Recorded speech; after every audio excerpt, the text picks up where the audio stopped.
Fringe family. Back to another Howdy. week of our shenanigans. Thank you for joining us.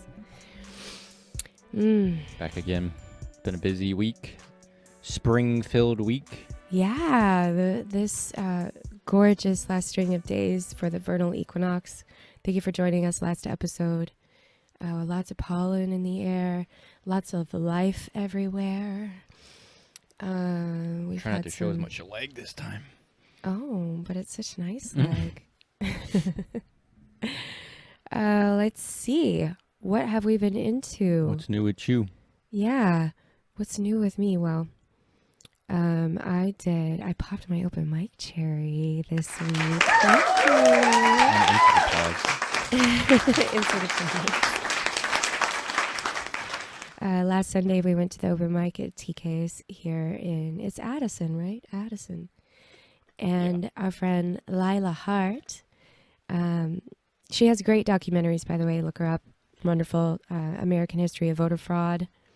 Something you can't miss. Hopefully we have her on the podcast soon because we just upgraded our equipment. We'll be interviewing other people. So stay tuned for that. So what was that, Wednesday? Yeah. So she told me on Sunday. I had just mentioned to her after stage, I was like, I'm thinking about maybe taking a writing course or class up at the Comedy Arena up in McKinney. Before I could even get my full sentence out, she said, that's it, you're coming on Wednesday. You're a comedian now. Need more hot ladies. Hey, she's like, we're going to be the hot ladies of Dallas. That was so sweet of her. It was a blast. I have a wonderful time on stage. You're very natural on stage. Thank you. I love it when I host our open mics at Taste of the Islands on the last Fridays of the month. We got 2 in this month, actually.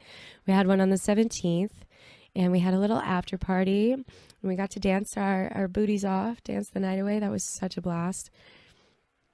So we have one this coming Friday. If anyone's local to Plano, Texas, come in. Or just to Dallas, come on. Come one, come all. Yeah, hopefully we can fire this out in time, but I should be able to before the 31st. Oh, we'll get it out. Yeah, most definitely. Yeah, it's a good time. It's my way to bribe other comics to come is like I tell them we have more audience than we do comics that signed up. Or at least last time we did. First time we had like a shitload, but yeah, it's a good audience turnout because as a comic, for people who aren't familiar with like open mics, it's like whenever you go to various open mic hop around town, you see the same comics at the different mics, and so you're doing like a lot of the same jokes, same material, but doing that makes you try to do new stuff. So anytime you can get like fresh ears at a show, it's always nice. Yes, and not only fresh ears, but with fresh material. I kind of just brought everything that I speak about in the open mics when I'm hosting to my set. And I really don't like to be scripted or to rehearse too much. I really like to just vibe off the energy in the room. I think that's part of the residue of me being a burlesquer back in the day before I retired from entertainment. That's why you're a good host at the mic, I feel. Thank you. You're good at that. Thank you. And speaking of burlesquers and burlesquing and the history of burlesque that we were talking about this week because of this book you're reading, I was thinking about Mae West when, well, we'll get into that again, but I was thinking about... The book's called In on the Joke for... In on the Joke. It's about like just female comedians and some of the first early ones, but... yeah, like I remember because I know you've heard about most of these, so I was asking you as I was hearing, but the first one they got into was Mom's Mabley. Oh, yes. She was one of the first female comedians, but she was doing it before there was even a term for stand-up comedian. Like they called them a monologuist. That's right. But she also did parody songs and a little dancing, but she wasn't big into that. But yeah, she started on like the black vaudeville circuit, which is called like the Chitlit circuit or something. Yeah, Chitlin circuit. Chitlin. Yeah, and then she was from what I remember, like they were saying about it's such a long. I'm listening to an audiobook and it's like 15 hours, and all the other ones I've done are like 3 and 6. So like this whole chapter about her Yeah. was like an hour and a half. But there's it so was many women in comedy and history. Like I was just looking at a list from all of the comedians that I grew up with just in the 80s and the 90s alone. And it would take me just this whole hour segment just to even run down the list of all of the women of just 2 eras, and then let alone the last 70, 80 years of I think big that's why women in comedy. the book they're trying to focus on more of like the pioneers and early ones, and just the ones that kind of blaze trails. But Yeah. I was saying about moms, she started with like on the Chitlin circuit, and she get paid like $12 I can't remember if it was an hour or a show or something, and then she was doing so well they bumped her up to 15, and she's like, man, I'm getting rich doing this. And then she met this other like traveling duo. It was like I think it was a husband and wife, they pretty much convinced her to like join them and go on the road with them, and they were she was getting paid more, and because like that circuit they were like working to death. Like they would do rehearsal after rehearsal, and I don't remember what it was really called, but there was something called Toba or something, but they ran the acronym to stand for like, oh, maybe it was WOBA or something, because it was like working our black asses is what they called it. But and so Nice. her mom, I think her mom was a slave because she was born in like the 20s or something, and then her grandma was like a slave her whole life, and then they're basically saying how Her mom was born a slave. I think so, yeah, and her she got out grandmother at was some a point. slave. But yeah, her grandma was like a slave her whole life. But and they were basically saying how mom's was her name was like Loretta, I think, and how she was pretty much living her grandma's life that she couldn't live, and like they grew up south of Asheville, and then so they just thought anything beyond the mountains was just kind of like it was kind of like the edge of their world, really. It was like their physical barrier, and so anything beyond that, they're like, wow, I don't even know. And then so yeah, she like traveled everywhere and made it. It took her a while, but she eventually made it. And she reminds me of 2 women. I mean, I love the old movies that she was in where, I mean, she always played a maid or something of that sort, but she reminds me of, she's like a combination between Bessie Smith and Mae West, and these women are 2 of my idols in life because of their bodiness and their comedy and their sensuality and their unapologetic sexual nature.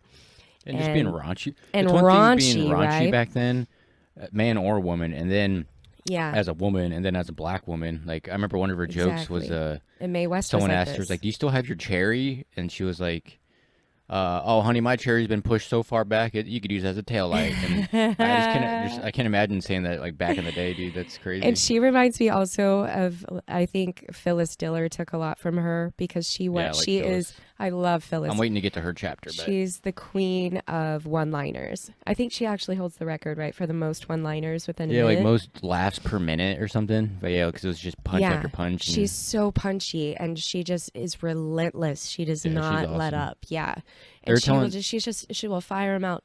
But all of these women, like for me, being in burlesque, Mae West was where it was at for me, because Mae West was born in vaudeville too. She was a vaudevillian comedian, and I think Moms Mabley. Well, she went by Jackie Moms Mabley. Jackie Mabley. Yeah, then it eventually just took off as Bombs. But yeah, one of the opening intro monologue, no, whatever, the intro of the book, they talk about, they tell this story with they're at some friars club meeting in like I think it was the 60s or 70s, and it's like all men. It's like this big thing in New York to chuck it up. It was like a charitable event, and they're telling some story about this guy named Philip Decker, and how I forgot what he did there, but then eventually it came out that it was Phyllis Diller, and then like she was in drag and like just to sneak in. I think she went on stage and did something, but yeah, it was just saying how just she's ballsy people were back then. fantastic, and she's so ballsy. Like I was saying, like ballsy, unapologetic women in history. That's what does it for me. That's what. And I felt a lot of that when I was on stage on Wednesday, because I'm a storyteller. I come from storytellers. I like to just go You're up very there. animated up there too. You're moving around a lot. Thank you. I have a lot of fun on stage. I just really vibe off the audience. And I've always kind of been an entertainer ever since I was really little. I've been in various entertainment industries, and being retired from such and wanting to just get into the more earthly, natural realms of life and my other interests. So I've really gotten away from the stage, but man. Tell us about it. How did you feel like going before you went up? How did you feel like on there or afterwards? You know, I'm pretty even keel when it comes to the stage. It doesn't feel much different to me from being on stage and off stage. It's like, I guess I light up a little bit more. I turn on a little bit more. I feel like I do. I always feel I just always feel really natural. I don't get a lot of nerves before going on stage. What happens is I go through just just like a highlighted topics, the various topics. I don't know which order they're going to come out in or how I'm going to string them together, but just, just like the punches of what I want to talk about. And Lila gave me some great feedback on just sticking with the homestead stories, because that's my real life. That's my natural life. That's what I do every day.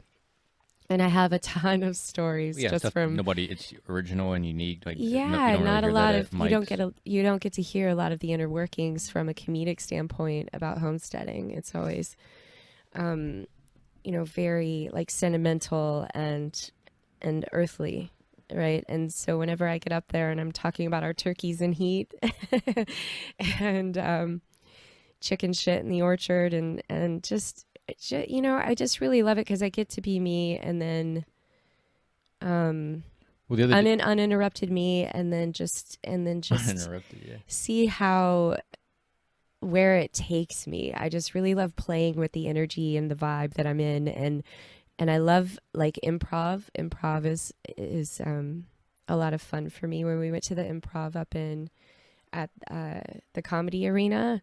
Oh, that was when my hair was actually really short and red and curly, and I got compared to Lucille Ball so much when we were going up there, and that was the biggest compliments I've ever gotten in my life, because she's Lucille Ball, right? Well, I wanted to speak on while we're on it, when you're talking about homesteaders and how we're kind of like, if you make a Venn diagram where like the homesteaders on one side and like comics on one side, and we're like in the middle, because a lot of homesteaders are kind of like borderline, even if they're not Christian, they're borderline Christian. Like, they're good salt of the earth people, but they're almost like don't have like any edge to them almost. And then how some comics are almost too much edge, not enough like wholesomeness, not enough holisticness, and how we fall like right in the middle of that of like, and some days we're more on one side, some days we're more on the other, but I feel like I don't remember us talking about that and how we fit that well.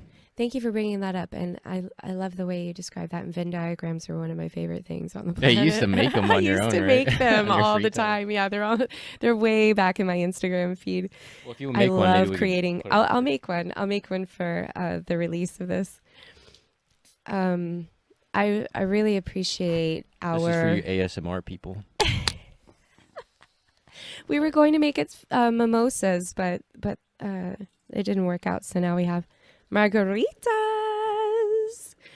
Oh yeah, there was this meme the other day. It was fantastic. It was like, a seltzer margarita. I wish there was an ice cream truck, but make it margaritas that come down the street at night playing mariachi music instead of, the ice cream truck music. And we go out, we all run out as adults and give them our money for margaritas. It's fantastic.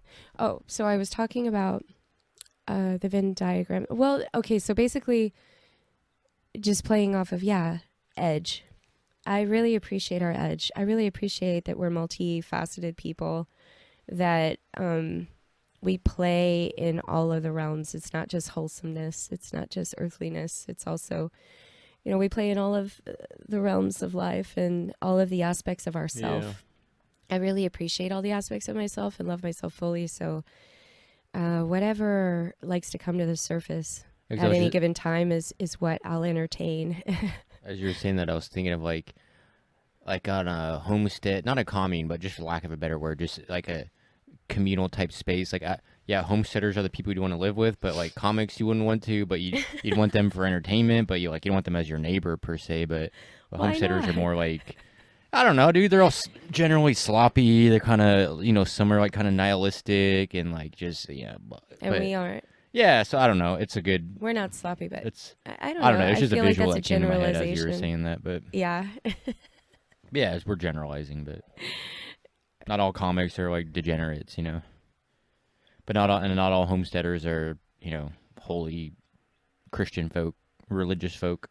Yes, I really because appreciate being balanced. Whenever we started the homeschooling process with your eldest, like unschooling, I couldn't remember the how because we're in Texas and how ridiculously easy it was to do it. Because I thought we had to like prepare all this stuff and have paperwork and show stuff, and we sent them an email saying that we wanted to take her out of school, and they're like, all right, good luck. And we're like, that's it? Yeah. I was like, and then we hear about in other states you have to like just go through all this rigmarole, but well, there's which was thankfully started because of like Christian people, because that's originally how all these like religious people, like, I don't want them in public schools, so that's how I can't remember the acronym for them or their name right now, but I adore them. Thank you for being the foundation of us being able to unschool in the first place. There were only 3 points of criteria, or was it 2 points of criteria that we had to meet? Keep them alive and feed them. Well, we had to teach 5 subjects, and then we had to have books available for them, and of course that's not a problem. Our house is made of books, basically. And then there was one other point of criteria, but backstory on that, she wanted to feel what it was like to go to middle school. Why she wanted to do that, I have no idea. Middle school is horrible. Yeah, you don't know until you're in it. I never wanted them to be an institutional education, but I wanted to respect their wishes because I love and respect them as individuals. They're their own people first. So she made it like 2 months. Yeah, I thought she was gonna. I thought she was gonna thrive in it, and then I think she started off well, and then you'd see her backpack. It was just slovenly, and like her. Yeah, you could tell it was just got to a point of like, nah. Because she's an artist. She's an artist, and she flows in her own like daily practice, and being that structured, and then being around a bunch of hormonally crazed youth. Yeah, and just mean people, and she's a very empathic person. And very much a voice for justice, as I was as well in school. So she was just not having it. It was not a good environment for her. What was that story about? Just not doing the pledge or something? Pledge of Allegiance? Well, so back in my day in school, I created a group that... I created several groups, and I moved around a lot, so I got to actually spread, my voice around several different spheres in several different states. And so I created a group that refused to stand up to recite the pledge because Did you have a name or refused to recite the Pledge of Allegiance. Did you have a dress code? No, we were against dress code too. I was always in the principal's office having grown-up conversations and, and kind of riding the fine line between having disciplinary action taken against me and being able to sit and eat in the teacher's lounge with the teachers. So I was a strange bird back in the day. But anyway, we... Hang on, real quick. Can I tell They told us if we wouldn't stand up to read the Pledge of Allegiance, if we wouldn't stand up and pledge, then we would have to stand around the flag in a circle, holding hands outside around the flag. So that's what we would do. What, for like 30 seconds a day, like while they would make us. They made an example of us. Yeah. Wow. Yeah, but My I fought only for it.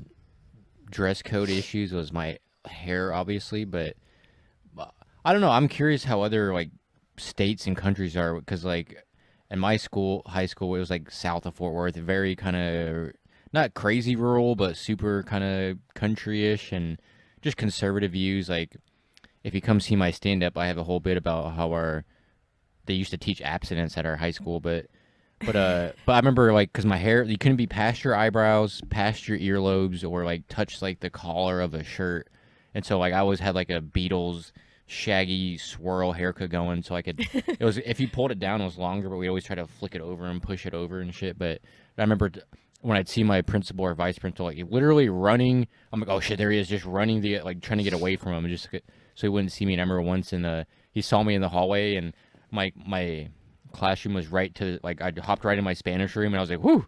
And then he came in there, and he's like, he dragged me out of there, and he's like, and he's this big 300-pound man. And he's like, you're representing our school, and it's this long hair, it doesn't look good or some shit. And then he tells me that he's like, yeah, I used to have hair longer than you when I was your age, and I was just like, dude, come on, man. I'm like, cut me some slack if you're like, if you could see yourself in me, like, how do you not have like some empathy for that? But as you're talking about your high school or just schooling.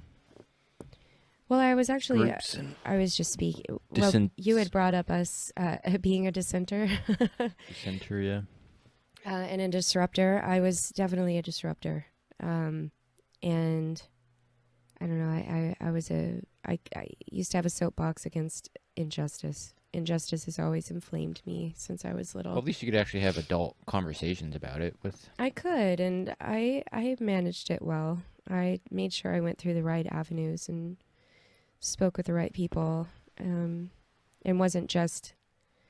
I see a lot nowadays speaking out against, but there not being any substance in it. It's just very superfluous, and I wish that, and then I feel also like the things that are being argued for are just also not very substantial, but that's my own opinion.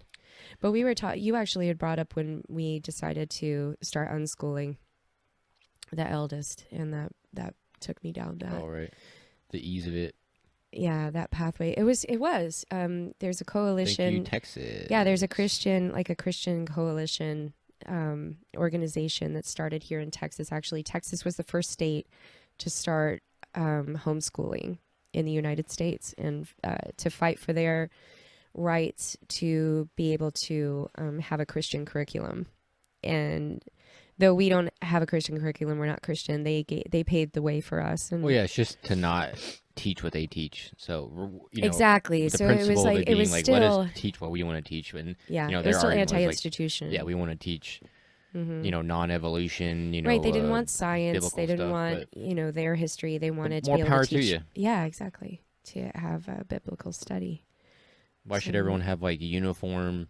Literally uniforms, but uniform learning, uniform knowledge, like precisely. That's like the beauty of like culture and humanity. Yeah, we have different perspectives of stuff, different ideas, and my children should be able to have sovereignty. The beauty is in the differences, not like. Yes. That's what I love unschooling. I was listening to this audiobook much. by Colin Quinn. It was kind of like a memoir, but he was talking about how we used to like celebrate our differences and point out and make fun of, like as kids, like make fun of our differences. Like we know, I don't know, we're all like equal, but we understand how, we just have different upbringings and stuff, and like pointing those out and how it's like acknowledging stuff instead of saying, what was that quote what was that movie we watched where, in Tar, in that movie when she was like, when we're so eager to be offended, like we just become these dull, boring robots, uniform, yes. monotonous robots. And it was like, I highly suggest this movie. I'm about to watch it again. It's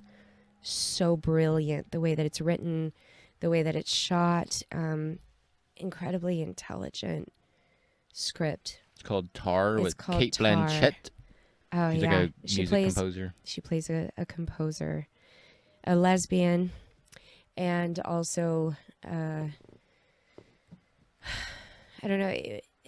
There's so, I don't want to get into that because I could go into that forever. But well, I got something. I was prepared for comedy.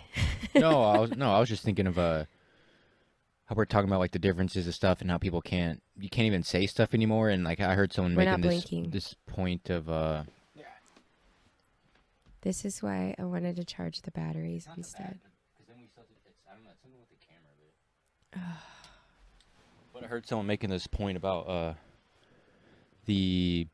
how we can't say or offend people nowadays, and how like they're applying the hygiene hypothesis to language, and like the hygiene hypothesis is, everyone like tries to keep their baby in like sterile environments and like just not be exposed to germs or anything, and how, but by doing that, how that makes you stronger, builds up your biome, and yeah, this is how you build actually builds immunity. you. And yeah, and so is by allowing your that to children to play in the language, dirt to get ill. applying that to language, how nowadays you can't say shit, you can't offend, you can't say this because it might be offensive, and how that like creates like a weaker, not a person, but I guess I don't know, just a weaker disposition, spirit. Yeah, just like because then when you are around someone who says something, they're like, oh my god, he said this is the worst thing ever. And versus like if you are used to that and like these are just words, it's not gonna like break you. And like so I don't know, I thought that was an interesting idea, like how precisely there's a how weaker we're so character, sterile with our language disposition. and our conversations. And yes, and instead of the acceptance and having it coming from a solid foundation in yourself, I'm not going to say we, but they're so easily offended by everything because of that weakened state of being. It's like social immunity doesn't exist anymore. I wanted to just speak being PC and everything, but right. Sorry, what? I wanted to speak to back to stand up and the comedy. So I have been venturing into a new branch of creation, but so anyway, I was rereading a chapter out of Women Who Run with the Wolves, because I'm rereading all of the my books that involve sexuality, like female sexuality and sensuality, and the history of such, and just getting inspired because I'm wanting to start to make erotic art again, and going in that direction as another avenue of expression for myself, and we'll see what comes of it. But speaking of expression, comedy and being in stand-up and going up there on stage for the first time as not just a hostess but as a comedian was just so exhilarating. And there's this sexual nature to laughter, and it's not one of intercourse, it's one of joy. It's a joyous nature. And this chapter within Women Who Run with the Wolves, it's called The Dirty Goddesses. And she's Chrysula Pinkola Estes. She is a cantadera, so she's a storyteller as well. And she has spent decades studying and collecting stories from around the world, all sorts of mythos, local legends. Everywhere she travels, she asks people what the local stories are and the legends are. So in this chapter, it's called The Dirty Goddesses, and like retrieving a sacred sexuality. It's called Heat. And so she tells 3 stories, and one is of Balbo, and she's a Greek goddess that doesn't have a head. She's headless. Sometimes she doesn't have limbs or legs, but her breasts are her eyes, and her mouth is her vulva. And she's a comedian also. She goes around telling women dirty jokes. And Demeter, and this is a pretty popular story, where Demeter, her daughter Persephone, was stolen by Hades. She was kidnapped, and she was walking the earth, cursing the earth. and everything was dying underneath her feet, and no children were being born because she had lost her child, and she was grieving so hard. She was grieving so deeply.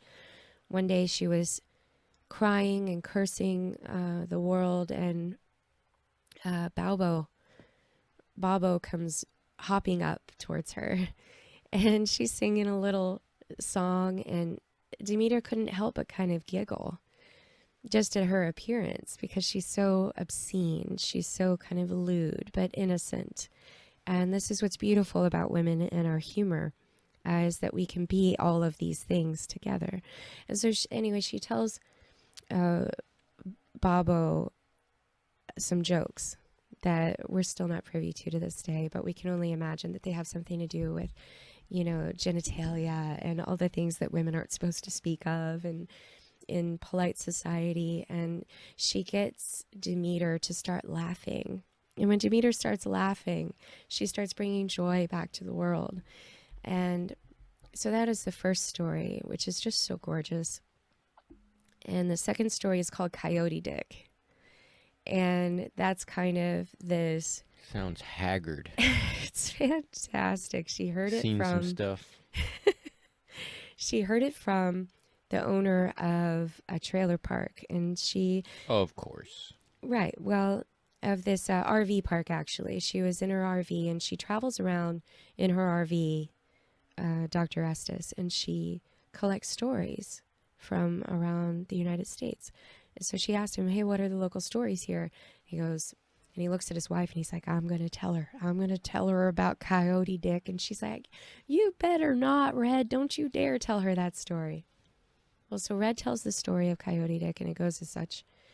One night, he's lying down, this character called Coyote Dick, and he goes to sleep, and his penis decides to go on a journey on its own. Ooh, detachable penis. Detachable penis. If you guys haven't heard that song, look it up. It's freaking hilarious. I think it's by the Dead Milkmen, if I remember. Dead Milkmen, yes. So this penis goes hopping down the lane, going on his little adventure. He sees all kinds of grand things. He ends up getting into some trouble. Uh-oh. As dicks do. And you're telling me. he ended up in a patch of thistle. Yeah. Ouch. And he's like crying out, and he's ouch, ouch, ouch. And it wakes up his owner, his body. And he comes, Coyote Dick comes running after him and saves him and brushes him off and takes all the needles out and reattaches him. Well, Red told it as if this was the end of the story. But his wife comes, and she says,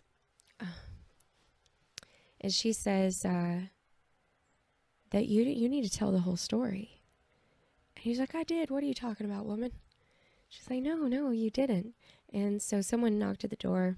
So Red went to go answer the door, and she's like, I'll tell you the rest of the story. And so it's just two women in the room where they can be alone without a man's presence, so they feel completely free in laughing about this. And she says, well, basically, the moral of the story is that men, this is why they're all after women so much now, is because they're scratching this itch. They're trying to scratch this itch that's been itchy ever since Coyote Dick's penis ran away. So it's just itchy, and that's why men like to rub up on women and try to scratch their itch for all eternity. It's like your curse now. It's your curse now. So they just ended up in this for big having a sex drive? Hearty belly laugh about this. The point is that whenever women get into this uncontrollable laughter together, where we're crying, we're peeing ourselves, we got this big, our abs are hurting, and then you feel this euphoria, this kind of orgasmic energy fill your body and rush over you. There's so much beauty in that, because it's like joyful sexuality outside of intercourse. Is it because you're in like the Planet Fitness of storytelling, a judgment-free zone? You're talking about abs and joy.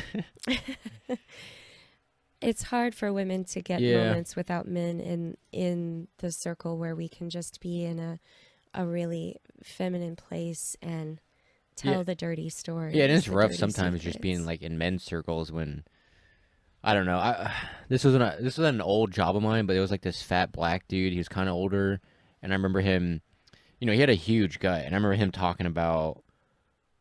I don't remember if it was a celebrity or not, but someone he was like saying, "Man, talking about how she's overweight, she's getting big," and then I remember I was sitting next to some woman next to me, and I was like, "How does it feel like hearing some fat guy talk about like a woman who isn't even that fat be fat?" And then just I don't know. So like I'm always like the kind of like a not a contrarian, but kind of like when I hear certain things in like circles like that, where I'm like, well, Mike, you do see like the hypocrisy in this, right? And just pointing that out, but which is probably why I don't get invited to too many circles, but because I don't know, I like I do because sometimes the appreciate that about you. masculine energy, sometimes it's just so like fucking cheesy, and I'm just like, oh, I'm like, you guys are the lame ones, man. I'm like, it's kind of it reminds me of I heard I think his name's Mike Judge, the guy who made like King of the Hill and Beavis and Butthead, and he was talking about I heard him on some interview, and he was talking about how people thought,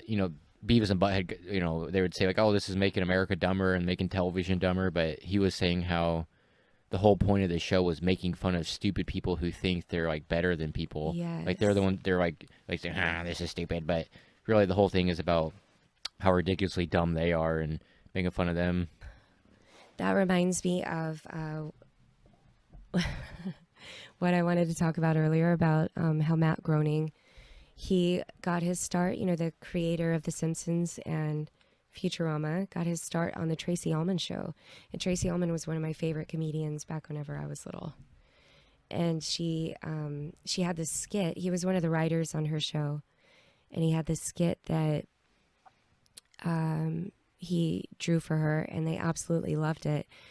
And so The Simpsons actually started as a skit on the Tracy Ullman show first, talking about men's circles and men's jokes. But if it wasn't for Tracy Ullman, that wouldn't have actually Is Tracy a man or a woman? a woman. You don't know who Tracy Ullman is? I've heard the name, but I've never looked She's into him. another wonderful character comedian. She actually is really infamous for having multiple personalities, and she uses those personalities. She uses comedy as an outlet to exercise those personalities for herself. Well, what was that? Fuck, I'm blanking on her name. What's that? She's like she was really old. She died not too long ago. She was oh God. What did Betty White? No, she was like a raunchy old lady comedian. Ooh, they're my favorite. Hang on, I'm gonna pause for a second. Yeah.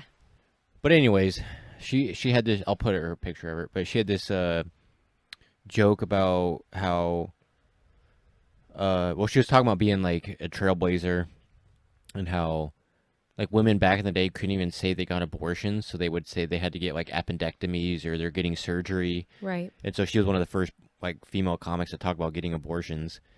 And her joke was I don't remember what her joke was, but she was just saying how I thought that was interesting how she like I didn't even think about that how women couldn't even they had to like hide the fact that they had to get abortions and Oh stuff. yeah, there's so many things that we've had to hide that we still have to Joan hide. Rivers, that's her name. Joan Rivers. Oh my goodness. Okay. So she's a really polarizing character in comedy.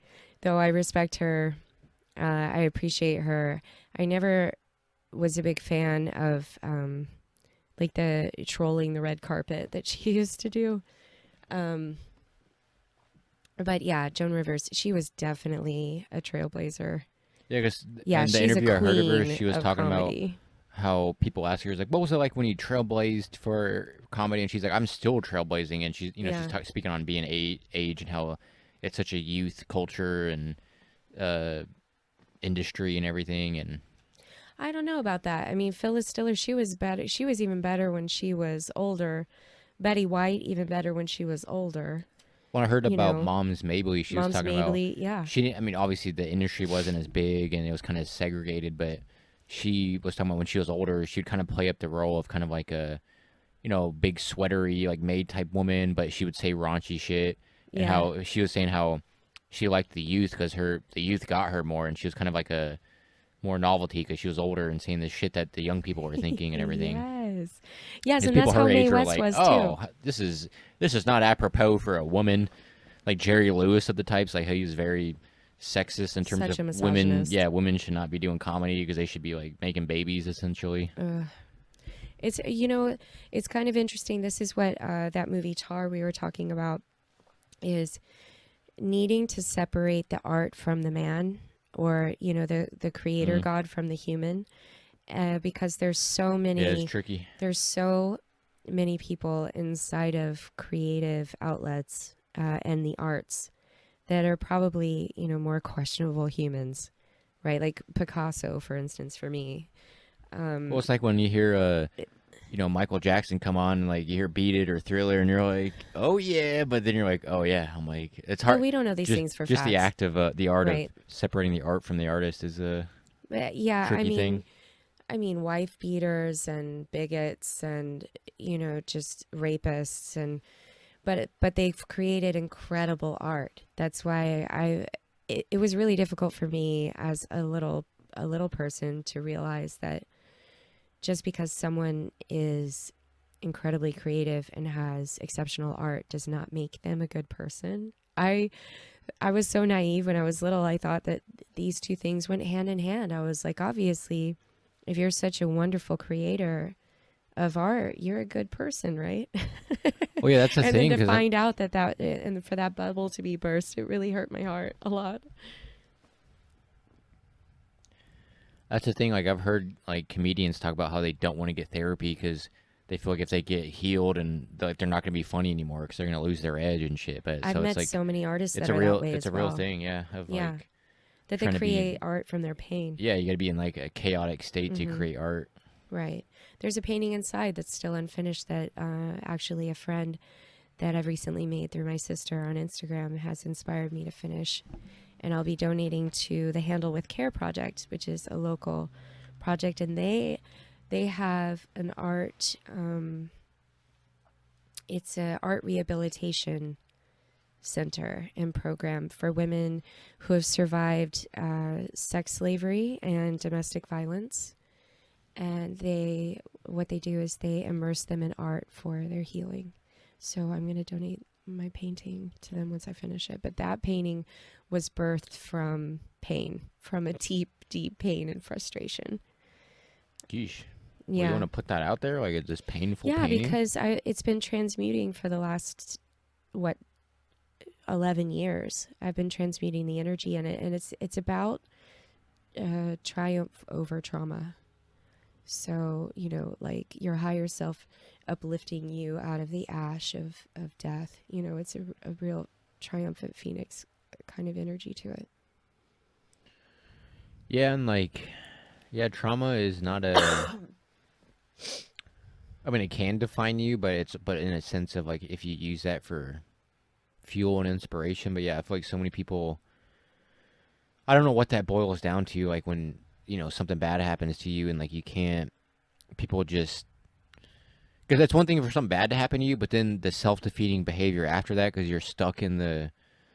It's like the under the like a rip not a riptide but like the undercurrent and like it just keeps pulling you out under and like people almost like identify that's almost their new identity is that it's like the new birth of that trauma and like versus like you said the phoenix versus like growing from that and like becoming new and Right. using that to just as a launching pad essentially. But Well, I've always felt that this is identity of victimhood, what you're talking about, and that's like creating a victim identity. So I never say yeah, that I'm a victim of domestic violence. I don't even say that I'm a survivor of domestic violence. I say that I'm a thriver out of abuse.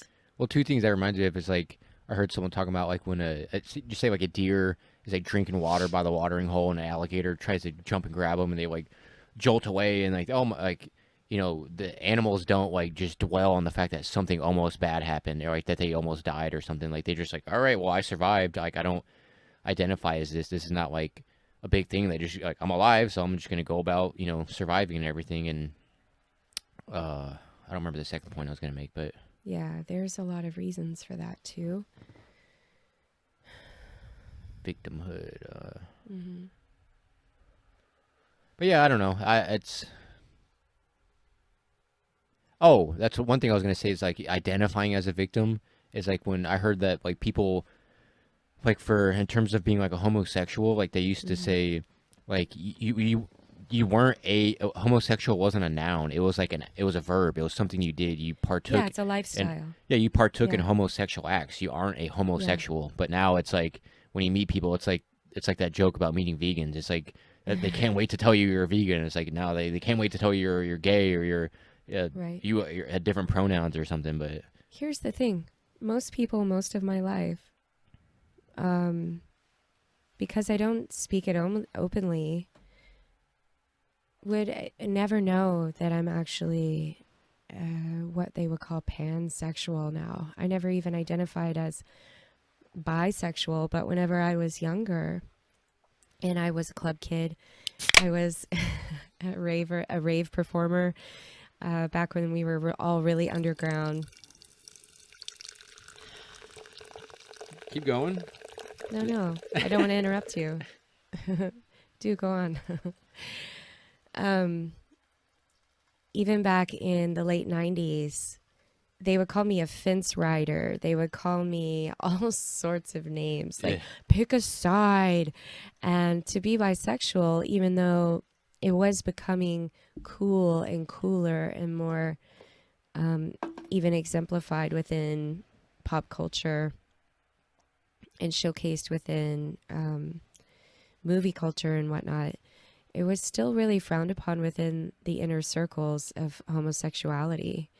I didn't have a place. I didn't have a place to be. But a lot of people wouldn't even know that I'm bisexual because I generally tend to have long-term relationships with men, but I have had long-term relationships with women, just not recently in my life. And typically they were while I was in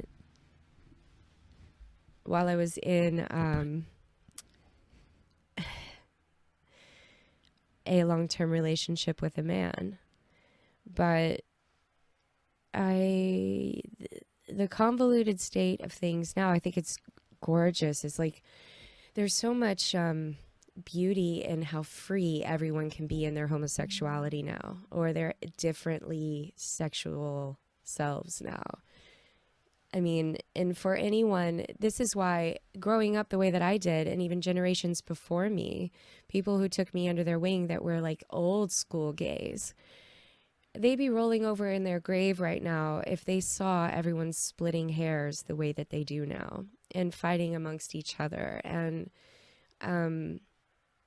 really just what they would call being a brat, about the situation.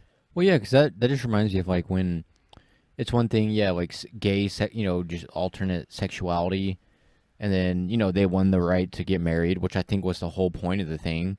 And so now I feel like they're kind of like, what do we do now? And now this whole like gender, like I don't know how gender and sexuality got like pushed into the same thing, but I don't know. It's like it's interesting that like I don't know what the end goal of that is, but it's.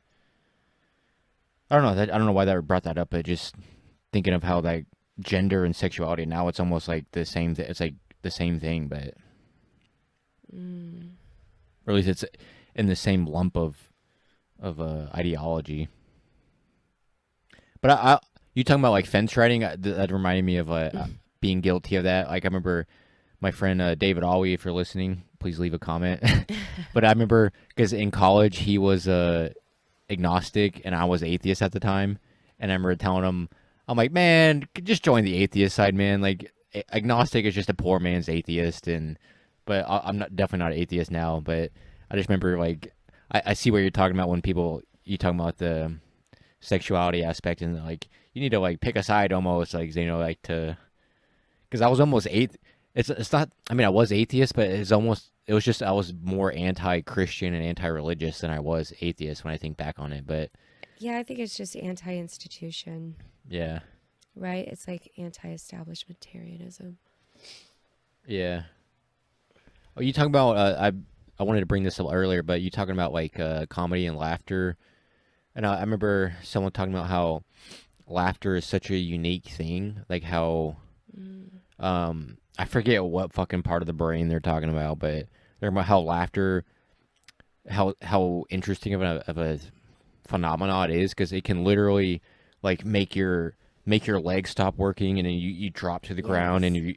you can't breathe, and like you're Yes. like how something in your brain, how like it just it can like just shut stuff down, like you're almost like a Okay, and this fainting is what I'm goat, and how you're saying. just I Right. don't know, it's such a unique magical thing. Right. And that's orgasmic in itself. Yeah, So there's exactly. this You just joyous, let go, and a you're just different branch of sexuality that has nothing to do with intercourse. Like sexual energy innately is creative energy, right? It's that root sacral energy. in its pure form, yeah. It's in its pure form If we're not like outside raping of people, but out. Wow, that's an extreme jump. well, because that you say that just seems very destructive. It doesn't seem creative, but is all I'm getting at. Right, exactly. But So yeah, there is and it's destructive. Yeah, but that has nothing to do with sexuality either. That's about anger and that's about rage. So, right. but whenever we're talking about a healthy sexuality, which I Was that find a it's Z? Zeg? with a G, with G's and Oh. Z's, because apparently we can't even speak openly. Like if this, gets bumped on YouTube, I can see why.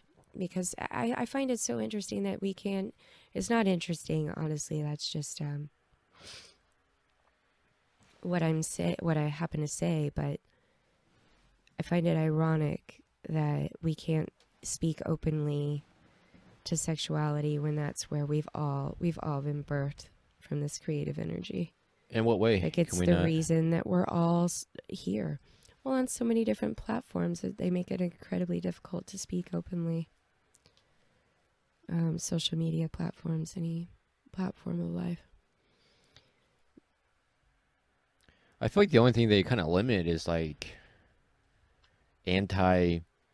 Obviously a lot of like tech companies are pretty woke, but it's like anti anything against that. LGBT, not even against, but just questioning premises. Or obviously there's like a lot of like COVID vaccine shit, but I'm trying to think of are you talking about just like like graphic wise, like sex wise? You can't how you get banned, not banned, but limited on speech for that. No, just speech in general. Oh well, I don't know. I feel like sex is pretty open territory nowadays, but I wish it were. In order for me to be able to create the work that I want to create in the direction that I'm going, I have to be very careful. And which is understandable. But I'll be speaking to it more in a later episode, I believe. But you'll be able to find it and find me soon enough, hopefully. okay. If anyone is interested in that and would like to embark on an erotic art journey. Well, if we're one thing I wanted to speak on was the documentary we watched called the Yes Men Fix the World, and how they're kind of like a comedic duo, but they do like they kind of troll Yes. corporations. And like, for example, one of the things they did, there was this Bhopal chemical plant explosion in India, and like I think it was 81, and like it killed hundreds of people, and like it poisoned the whole area and affected like 500,000 people. And one of the things, they look like corporate white dudes in suits, and so one of the things they created this fake website because Dow Chemical bought the company Union Carbide, and then so Dow Chemical they made this website called like dowethics.org. So they pretended they were representatives of Dow Chemical Company, and then they went on like the BBC News, and they made this announcement, and they're like, after 20 years, Dow Chemical has finally gained a heart, and we're gonna pay the $12 billion that we owe this area of India and all these people, and like because we're finally want to do the right thing and make things right, and and then so of course Dow Chemical they're like, it shows what a monster that they are, because they're like, they had to refute the interview, like, no, that's not us. We're not going to pay that money back. We're not going to do Right, this. but it's So this beautiful chess game yeah, because no matter how they respond, I mean, PR can't keep up with these guys because no matter how they respond, it makes them look like the bad guys that they actually yeah. are. Because they're like, of course, we're not going to pay these people for what they're Yeah, owed for their right. suffering. Of course, we're not. We're not doing that. Yeah, so the fact that they had So to either recon, way, yeah, they like right? exempt it almost double, because they're bringing attention to the event, and then also the Yes. fact that they retort it and say, no, we're not doing that. And But you then know, this is what's so funny about the shaming industry of news is that in order to push their narrative that these are the bad guys because they exploited the people that this happened to, they try to make it seem as if they were exploiting the people. But whenever they wanted to hear it from the horse's mouth, so they went to India, they went to Bhopal, and they were like, hey, did we offend you guys? And they were like, well, we were sad for the couple of hours. You know, we were really elated for the couple of hours that we thought that we were getting, you know, this compensation for the suffering that we've endured for 2 decades. But then when we realized that it was a hoax, they didn't get upset at the yes men. They actually thanked them for highlighting and bringing back their story to the public. yeah, because it was so big, it just got like lost in the news cycle. Yeah. And they did the same thing in New Orleans, like something with Katrina. Yeah, about like right, the housing, getting the housing back. We were gonna put money back into the housing, and then the mayor was there, and then and the mayor had no idea. They Yeah, had no idea the mayor was going to be there either. yeah, but then they talked to the people of the housing that it affected, and they're like, yeah, you know, we're a little, you know, it didn't happen, but we're glad that you're highlighting, bringing this, because when they did it, a lot of media came to the event, and so yeah, they're glad that it brought attention to it and everything. But that's just the marketing like counter strategy type of shit. Where like, how can we spin this to make them look bad, and like, because obviously it's not how the people think, so they're just like, well, these men PR shit. Yeah, they're a couple of activists that they have the belief that corporations and governmental organizations act in dehumanizing ways, right? And so they try to highlight how they have acted in dehumanizing ways, and trying to.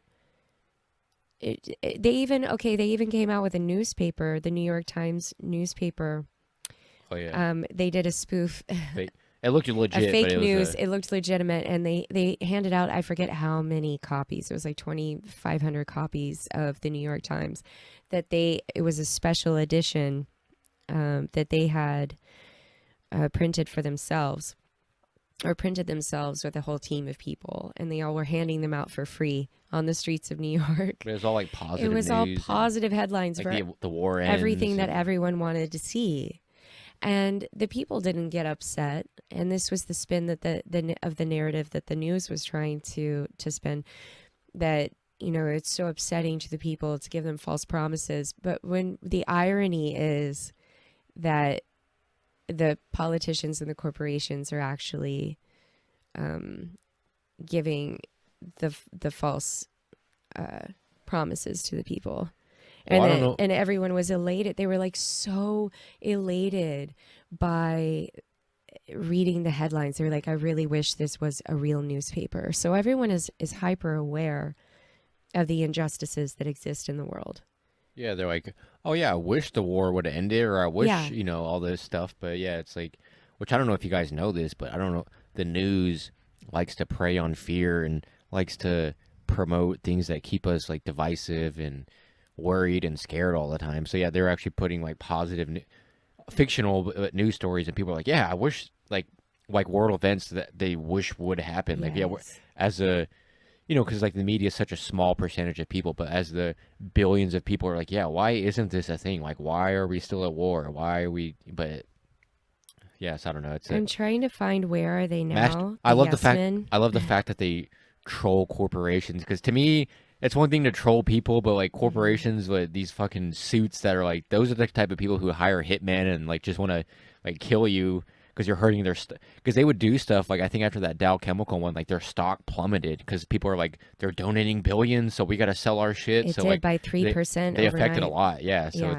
I remember. I don't know. It's just messing with giant corporations is it's so ballsy because I don't know. It's I respect them a lot for that. So they did and it. they look like Yeah. like just regular white guys. Did you so. mention that they created fake websites and then that's how they got invited to? Yeah, that's how they'd get interviews and shit. Right, that's how they would get interviews and invited to these What was forums. what was one they made like they made this big ass like suit. It was like it looked like those sumo suits that you blow up, but they like made it to where you could survive any disaster. You could jump out of buildings like and survive, and it was just utterly ridiculous. I think there was literally udders on it. It's funny I said that. Yeah. There's literally udders on there, but utterly ridiculous, and people just to mock corporations and shit. And Oh. I think there was one that they did where they called it the Re-burger, where they would take the shit out of people and like turn that into hamburgers because and sell that to like third world countries. Gosh, and there's so many people who are like, yeah, that's a great idea. And there was another prank that they had with the Dow Corporation, and they used a spoof of a janitor that had donated his body to renewable energy. It was Reggie Watson to create candles. Oh yeah, it was like his fat from his body. out of his body. And so they created That's right. hundreds of these candles for I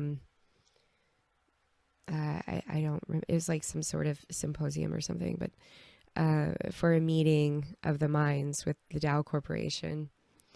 And then they also subsequently getting booted out. Yeah, they all lit the candles, and what they were purposefully trying to get the candles to smell like burning flesh. So they designed them to smell like burning flesh. So the whole place just stunk up of burning body. I gotta pee real quick. Me too. Pee break. And we're back. Hey. So we've been sitting here, I've been trying to find something new from the Yes Men, our most beloved pranksters of corporations. And I can't find anything past 2015 actually on them. Ever since the New York Times incident, actually. Except that people are still to this day selling copies of that New York Times release, which is just beautiful. It's a little, I'd imagine it'd be a little outdated, like the war, but maybe they could like update the new wars, but. It still is relevant as today as it was then. I had something else to say towards that. Oh, I was just thinking the reason I wanted to see whether they were still active or not is because it'd be so much more difficult for them to pull anything like that off today. This was back in 2003 when they were in the height of their revolution and their prank status. But there's no way 20 years later that would fly in this cancel culture. The news went from, back then it was just about shaming people, trying to shame them. And now it's just about complete obliteration of character, So I don't think they would have survived the way that they were able to then, or have been as impactful. Or it's more subversive, like, they either ban you on social media or they shadow ban you. So you get the illusion of like, oh, I'm still putting stuff out there, but they just limit how many people it gets out to. So like you still think you have a voice and it's like this equal platform, but so it's way more like tricky and submersive and make you feel like you're, it's more like a Brave New World versus like 1984. It's like it's not as in your face. I saw that whenever I started to become more outspoken in 2020, how far my reach had been strangled. I saw that directly. And then I completely disappeared. Just to focus on the homestead. That was more important to me. And to be an example of what I wanted to see in the world, as the quote goes. Yeah.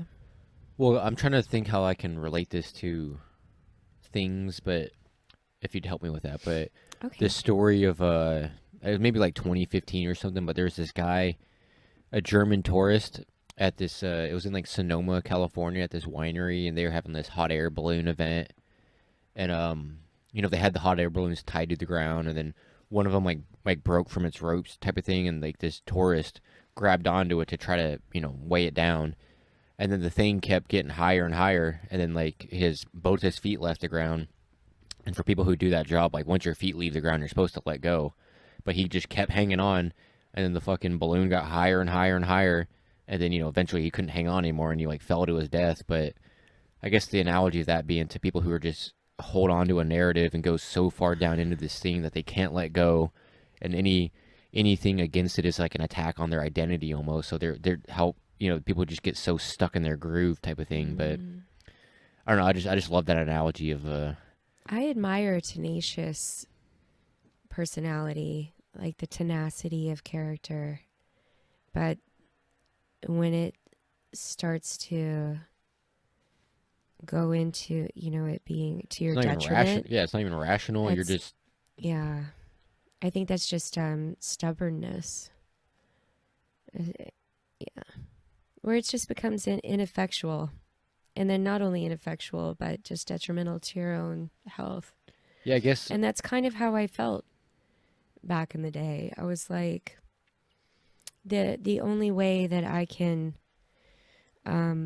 truly be effectual is to just stick to my own principles and way of living, and live in my own truth and not try to convince anyone else of anything. Yeah, because there comes a point where, in your late teens and early 20s, you get that where you want to like shake people awake and wake them up. But there comes a point where you're just like, dude, I'm not like preaching to shut doors anymore, man. I'm like, you got to have an open door for me to even I'm not trying to like proselytize people and like convert people. I'm like, if you have somewhat of an inkling, yeah, we can talk about some shit, and I'll come from a point of like, not shaming or guilting, but I'm like, this is what I found. This worked for me. This is what kind of changed my perspective of stuff. I'm not saying you have to, but this is something that has been bestowed upon me. This was not a calling that I pursued, but it was something that was brought to my attention, is that in a title that I use now, which is process doula. So, you're birthing, bringing life to people's it's exactly what you're speaking to, is helping people through their process, helping walk people through their process. Birth a new self almost, Exactly. Well, helping people through their death process. So you have to die to yourself in order to be reborn. You have to, these parts of yourself have to die. That's one of my favorite quotes is, the best of you is from a mountain of your own dead selves. I was just saying that to David. That's one of my favorite quotes. It's like, the snake that doesn't shed its skin will die. So you have to shed these layers, and the pile gets bigger, and then you get like a higher perspective of everything. And so I think a closer quotable is that I stand upon all of the carcasses of my past shed selves, and I thank them. I stand in gratitude atop them for all that they were. They served their purpose, but their time is not. It's not an eternal state to be in like dead set. This is my process, is that I purposefully walk into shadow work. I have for so many decades now. And so I'm able to help be a process doula for other people, because I attribute it to, it's kind of like analogous to a spider shedding its skin, is what I always say.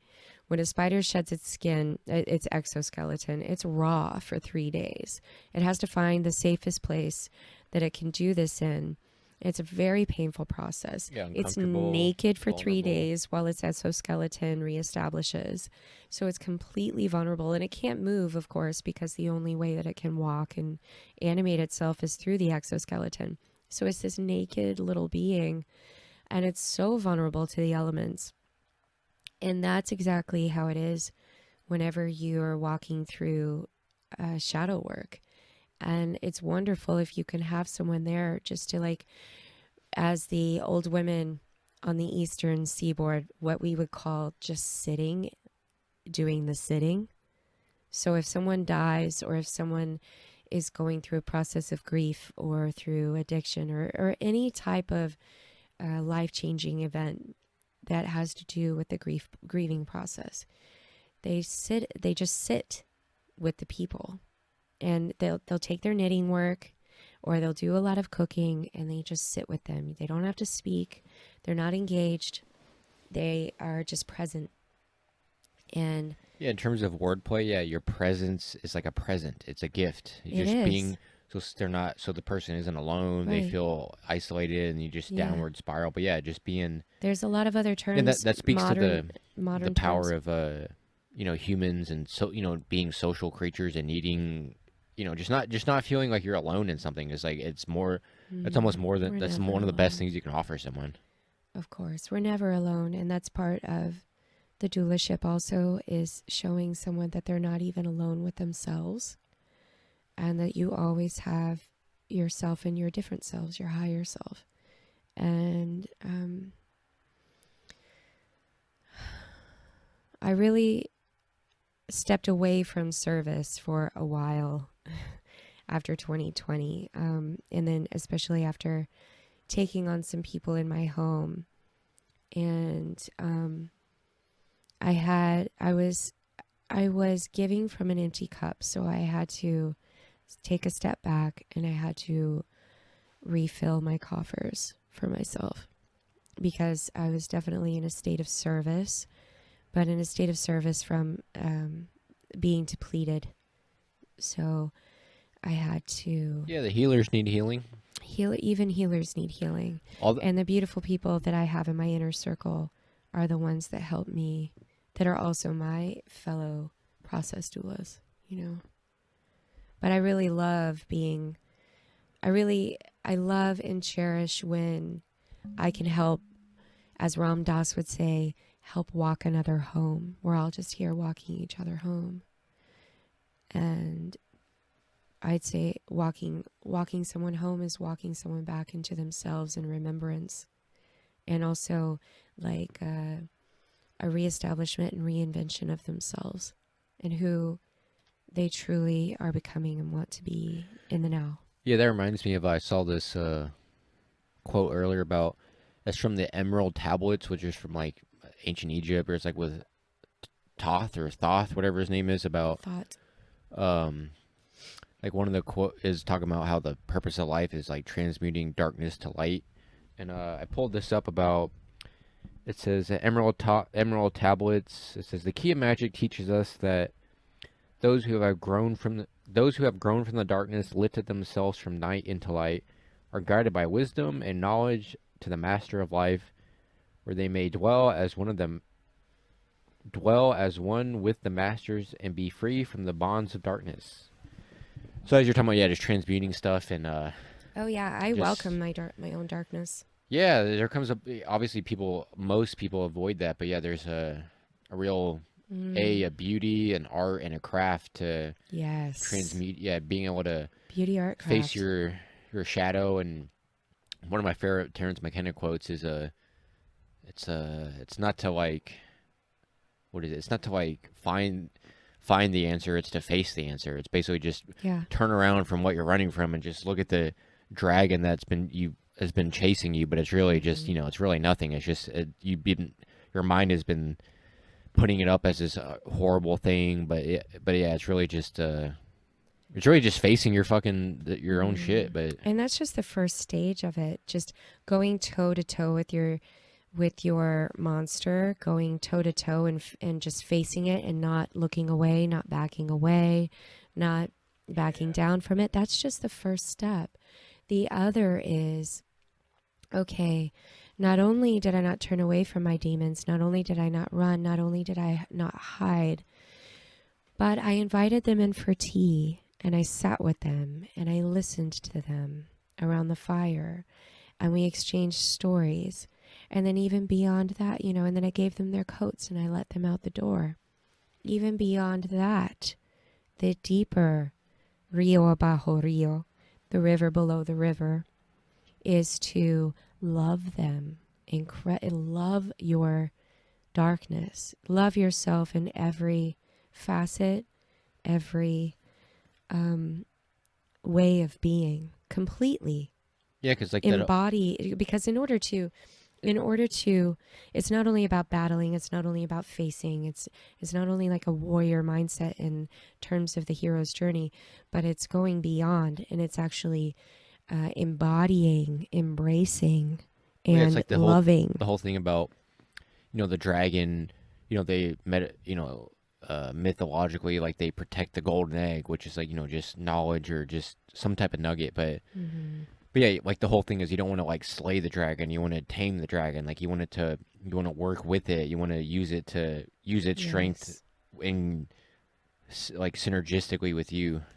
Yes. There was this. Real quick, sorry, the McKenna quote is the problem is not to find the answer, it's to face the answer. Yes. So it's not like this elusive thing you have to like go on this crazy quest for. It's basically, yeah, just turn around and look what you've been running from, essentially. But instead of keep running, but That is the hardest part, though, is yeah, to is it is. to It's big and scary, it's yeah, and a lot of people do not want to feel the pain. A lot of culture, especially childhood stuff that especially Western built up over culture, years. yeah, is based around, for instance, is based around avoiding pain or dulling pain or not feeling pain. If you look at the medical industry, what they want, the first thing they do is dull the pain. Let's get rid of the pain. Let's Like at the hospital, remember they have that pain. It's literally 1 to 10 in a smiley faces of like, where is your right. pain so we can numb it? And it's like Instead of looking at the pain as the a source. signal and a source for what needs to be worked on and what needs attention. Yeah, the pain's just a symptom of. So pain is a symptom, but we can't just mask symptoms. We can't mask symptoms with addictions. We can't mask symptoms with avoidance. We can't mask symptoms with deflection and denial. Symptoms are exactly that. They're not the cause. The root cause is what you want to get to. But in a culture where there's pain avoidance and at all costs, at such a cost that it creates addiction and it creates distraction and it creates a culture of not facing your pain head on. And I suggest sitting with it and befriending it and embracing it and then embodying it. And then, this is why I'm like, I'm not of a love and light culture, because I'm a very dynamic woman. I am not one dimensional. I'm not three dimensional. I'm a multifaceted being that has a multitude of sides to myself that I adore. I adore each and every aspect of myself, all of them, for what they teach me and what they provide for me. And each one provides a different, something different. Yeah, that reminds me of a Gabor Mate quote, who's like an addiction specialist. I And love him. it's the He's question you such should a be asking is blessing. not why the addiction, but why the pain. In terms of, Yes, like what is the symptom root? treating, you're just treating Right. you're treating the addiction, but the addiction is a symptom of like trauma, like something that Yes, happened, like something that they're, trying to mute or trying to, turn the volume down on. precisely. That's the But radical, the CLE, not the CAL. The radical is the original root. yeah, because any And I'm always addiction, speaking to like digging back. You dig back to the root and to pull out as much of that root as you possibly can, that trigger button, that caused the symptom in the first yeah, place. because when you're around any type of like a person with an addiction, like when you try to view it not through like a left brain view, but like through your heart and like, oh man, like something like happened to this person. Like I was talking to a couple comics the other night and just I'm not gonna name any names, but yeah, I hearing their perspective on the world, and then I could extrapolate like that. I'm like, oh yeah, something, and they even alluded to something, Yeah, like but what happened to yeah, it's you? like yeah, I'm like something happened where you have this Yeah. viewpoint, kind of like borderline nihilistic, but yeah, it's like oh man, you feel for them like because you just view them as like a little kid and like. You just think a little kid's going through pain, and you're like, "Oh man, I'm sorry that Yes. the world like did this to you." But I hope that you can. It's hard. It's hard Oh, to I love your heart for this. I hard love you to so much. But this is because we live in a judgment-free zone. We're the Planet Fitness of people because Right. I Yeah, I'm one of the I least judgmental relish, people you can meet. right. I relish this about me and about B, and this is one of the reasons that I love us so much and him so much is that um, I am non-judgmental, and judgmental people are mean people, and mean people suck. I used to have these patches back when I was a teenager that were on my, my army jacket, along with 50 pounds of patches that said "mean people suck," because they really do. It hurts. As many times Well, as that's a I've mean been thing to judged, and say. I'm still judged in my life, I just know that mean people are Yeah, no, people that are in pain, people are yeah. hurting. And I Yeah, when and you I meet a look at bully, judgmental mean people and I look at bullies and I'm like, "Wow, like, oh, you've your really dad, been damaged like and your dad is hurt." doing this to you, and you're just taking it out on me. It's like, yeah, Yes. it's like a poor guy, but Yes. So, poor little fuck, as George Carlin would say. oh, Uncle Carlin. I love him so much. You just reminded me of all the 80s comedians, lady comedians that I wanted to bring up that I grew up with that really inspired me. Like Judy Tenuta. She used to have this HBO special that she would be brought out on this chaise lounge by these really gorgeous, oiled up, like Greek gods of men across the stage. And she would say, "Worship me, pigs." And she was just this like fantastic, comedic, dirty goddess of comedy for me that just showed that vulgarity could also be a source of like worship for the feminine energy.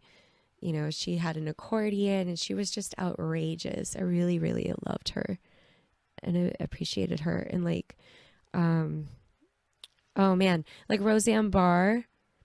Dude, I found out whenever I we love lived in, Roseanne. I The love older I get, Roseanne. the I more I like always loved Roseanne. Roseanne. Roseanne is one of my favorites. But definitely the more classics like Lily Tomlin. Lily Tomlin, since I was little, I used to watch Nick at Night because, I didn't have the 70s available to me as a child, but it was on Nick at Night. And I used to watch Laugh-In, and there was like Goldie Hawn and Lily Tomlin, all these really Well, look great. at you affording cable. Nah, dude, my mom, she made cable happen. We all bit cable then. We did. We all stole cable.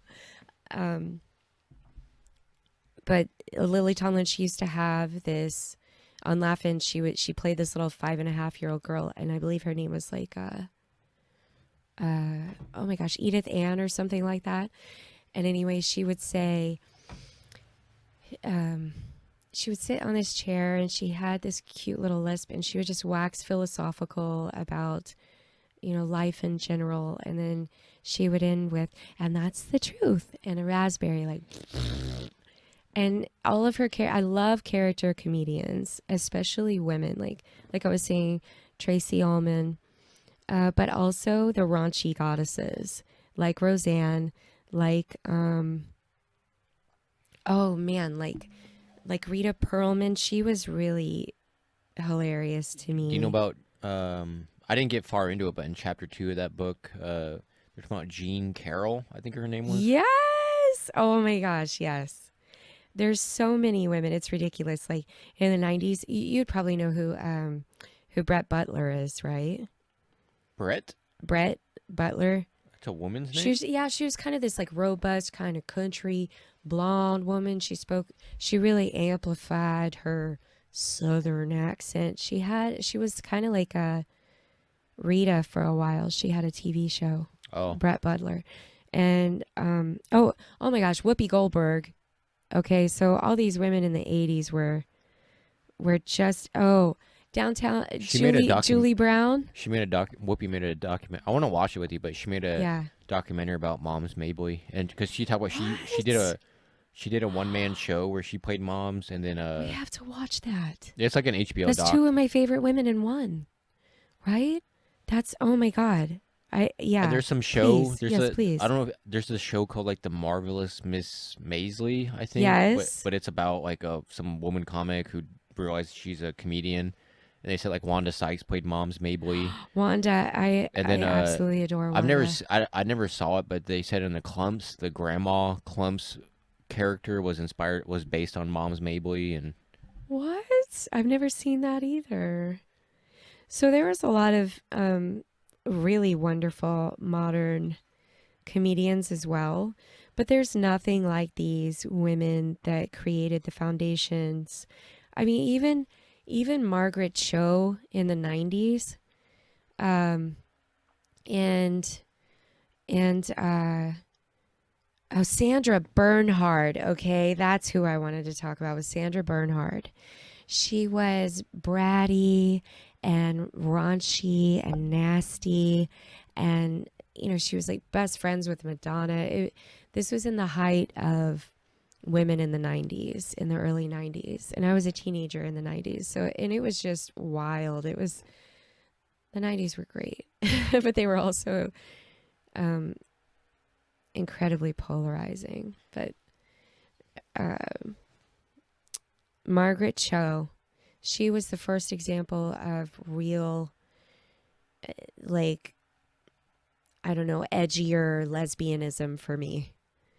And she was also one of the first Asian stand-up women that I'd ever seen, being Korean. for sure. Yeah. And then just hitting harder, tougher subjects. I really appreciated Cho a lot.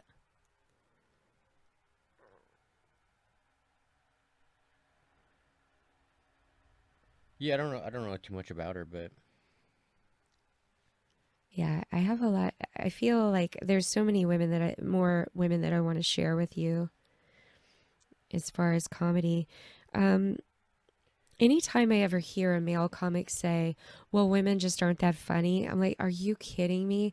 I could spend an hour, 2 hours, just like I said earlier in this episode, listing all of the comedic geniuses of the last 80 years.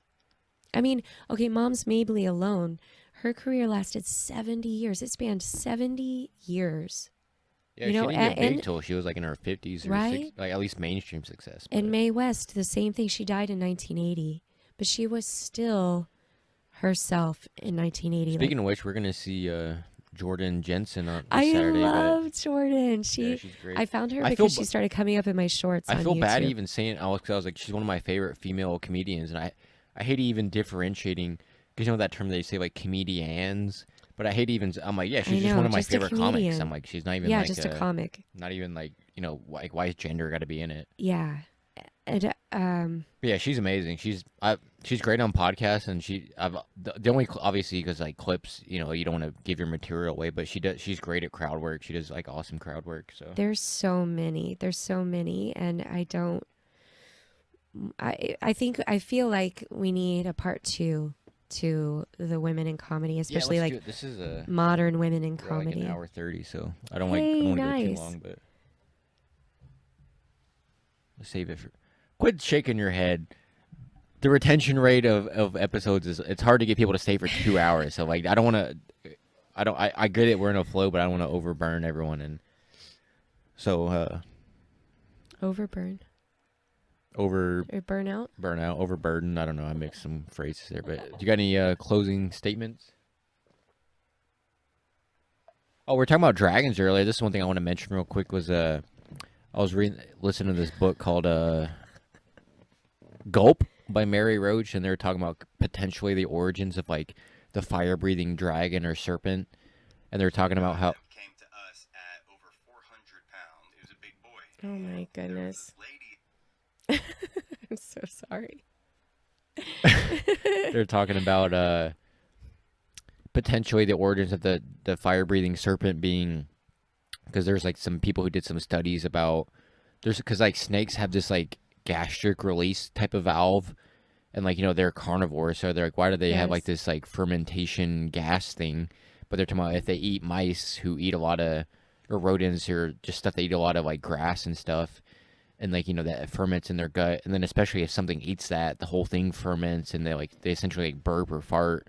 And so they're talking about these people who found maybe it was hypothetical, but at the like a giant python that ate like a goat or like something that eats a lot of grass, and then that ferments in their stomach, and then within the snake, and then people who hunted the python because they're very lethargic, saying that it's by the fire, maybe someone kicked it in the fire, and like they said like a concentration, because like when they ferment the grass, it makes hydrogen, and like at concentrations of I think it's 4%, the gas becomes volatile or like explosive, and that they measured it up to like 10% in these animals, and I think they did it in frogs. But so they're saying like the theory being like if there's like some big python and it got kicked into the fire, and it had all this gas in it, and then like it just comes out of its mouth and like in a burp, and it's by the fire, all this explosive gas, and so it looks like they're breathing fire, like it's just like all this gas coming out, and then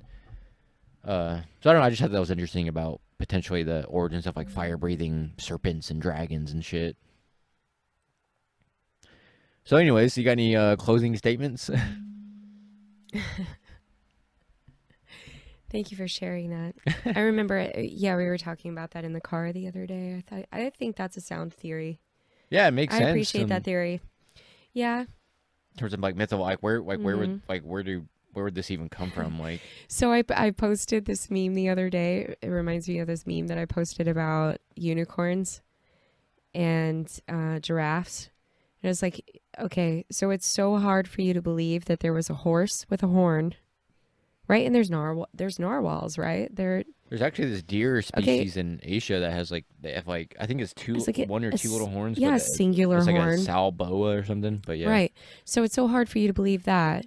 But then there's a giraffe, which is like a moose leopard, like dinosaur. Some crazy neck. But you could believe that, but you can't. Even like a horse with a horn, like moose with like giant antler. It's like this, like it looks like it has trees growing out of his head. But yeah, it's like, yes, it's funny how people are quick to dismiss these type of creatures, especially from other countries. Like, oh yeah, this is just whatever. But I don't dismiss lore. I don't dismiss mythos or mythology. There's always more, moral. I say moral, but I don't really take a moralistic view of life. But I'm just like, be good to each other, be good to yourself, be good to the environment, and try to maintain that on a regular basis. I did have some closing. I wanted to close actually with this is the book that I'm rereading this week, that I'm into. It's so funny. I go to the library and I rent 9 books because I'm like, oh, I love this one and this one and this one, and I try to control myself. I'm like, no, really, you can only commit to one book. You know that. But I will flip through all of them and I'll pick nuggets, and I've been trying to delve into speed reading again too, to see, because there's so much information that I want to absorb in this one lifetime. But anyway, I digress. I'm rereading The Yoga of Herbs, an Ayurvedic Guide to Herbal Medicine by Dr. David Frowley and Dr. Vasant Lad. And I wanted to read from The Manifestations of Consciousness into Plants. These first 2 paragraphs, because they're just gorgeous. Evolution is a manifestation of latent potentials. Within each thing is contained all things. In the seed of the tree is the forest. Therefore, intelligence is contained implicitly in the many worlds of nature, not only in our human-centered world. Another way of saying this is that consciousness exists in all forms of life. It is the very basis of creation, the power of evolution. Life, creation, and evolution are the stages in the unfoldment of consciousness. There is nothing in existence that is unfeeling, nothing that is profane or unspiritual, nothing without a unique value in the cosmos. Life is relational, interdependent, interconnective, a system of mutual nourishment and care, not only physically but also psychologically and spiritually. Consciousness, therefore, is not merely thought, but much less intellect or reason. It is the feeling of being alive and being related to all life. Consciousness as pure feeling exists already in the plant and is hidden in the rock, even within the atom itself. Elemental attraction and repulsion are similar to love and hate, like and dislike. For this reason, the ancient seers of India held that the self alone exists, that unity is the basis of all existence, that the unity of life is the unity of consciousness. Oh, Woo! I love this book. That's so perfect. much. I'll play us out with this one of my favorite funkadelic songs where Ow! they talk about like, I mean you'll hear it, but the you know like the bird lays within the egg, the mighty sequoias within the Yes, acorn, brother. and just you know how yeah, the potentiality of everything. So What I adore is that we went to this concert together, and I grew up with George Clinton and the Funkadelic. And, you know, they actually used to be on MTV when MTV used to play music, when it wasn't just all reality TV. And so they're a big piece of my evolution in life as well. Thank you for bringing that to the table. let's close out with "Free Your Mind and Your Ass Will Follow." Hey, plant something this week, you guys. Plant some seeds in people, plant some seeds in the earth, plant yourself in the earth. I love you all immensely. And if you want to reach out to me in any capacity, I am Ripple Roots Homestead on Instagram. And Feel free to leave us some comments, like and subscribe. I got to do these algorithm duties. oh, one more thing I wanted to leave us with was a point that I wanted to make earlier, is that our last names, though they are not identical, are incredibly similar and mean the same thing in different languages and mean sons of laughter. So That's my Instagram. that is the reason for his Instagram. SON was taken, so I was like, I like the sun. So. Right. And so though they're in different cultures and in different languages, both of our last names mean sons of laughter. That's who we are. That is one of our purposes, is to bring awareness through a comedic platform and through laughter. Y'all, laughter is healing.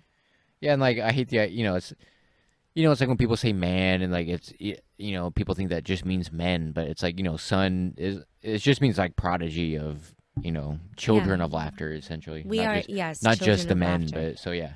We are the children of laughter. Check us out, follow us, like, subscribe, comment, give us a thumbs engage, comment. What else is there? Share. You get it. You get the idea. Sharing is caring. Well, we love you guys. Thank you for joining us. Love from the fringe. We send love from the fringe. Ripple Roots Homestead. Mwah. Aloha.